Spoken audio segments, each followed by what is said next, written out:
The World Economic Forum has described Southeast Asia, or the Association of Southeast Asian Nations, or ASEAN, as the world's economic dark horse, for good reason. The region has a combined population of about 700 million and accounts for about almost a tenth of global trade and global GDP. On the other hand, there's a wide disparity within the region. When you talk about average incomes, it ranges from just over $1,000 per person per year in Myanmar to over $91,000 for Singapore. The United States and China are the two most prominent economic partners of Southeast Asian economies, or ASEAN. In fact, China is the largest trading partner of ASEAN, but with a large trade deficit against ASEAN. In other words, China is able to sell much more to Southeast Asia than the latter is able to sell to China. Now, on the other hand, ASEAN has a large trade surplus with the United States. So trade, in that case, is in favor of ASEAN. On investments, China is the fourth largest source of foreign direct investments in the ASEAN, while the United States is the largest source.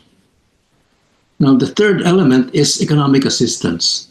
And China is often seen as providing aid with no strings attached. In fact, they're very liberal about any conditionalities that are otherwise imposed by assistance coming from the so-called West.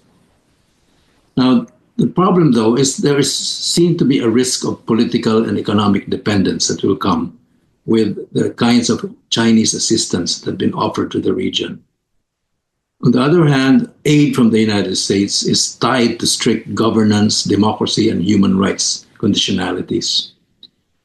On the Chinese assistance, there are concerns about sustainability of the debt that is in fact associated with the Chinese assistance, falling into debt traps, and actually giving up state assets in the case of loan default.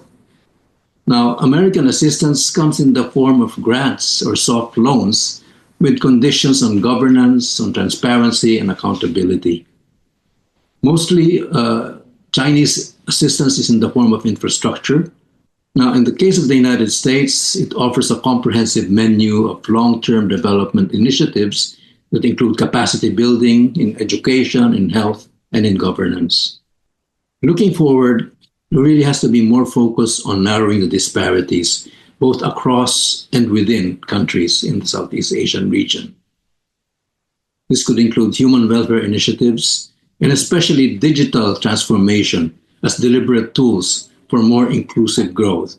What is needed is to pursue more bilateral and multilateral dialogue and cooperation between the United States and China in their relationships with the Southeast Asian region, in trade and investment, and especially in economic assistance, so that they can complement one another and achieve greater efficiency and effectiveness in doing so. And this can take place in platforms beyond the political platforms, like culture and arts, academe, and sports.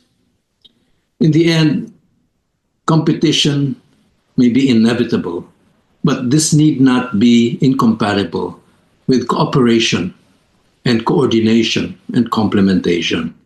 So I'd suggest forging a new path of what we could call coopetition between the United States and China in their relationship with Southeast Asia. Thank you very much.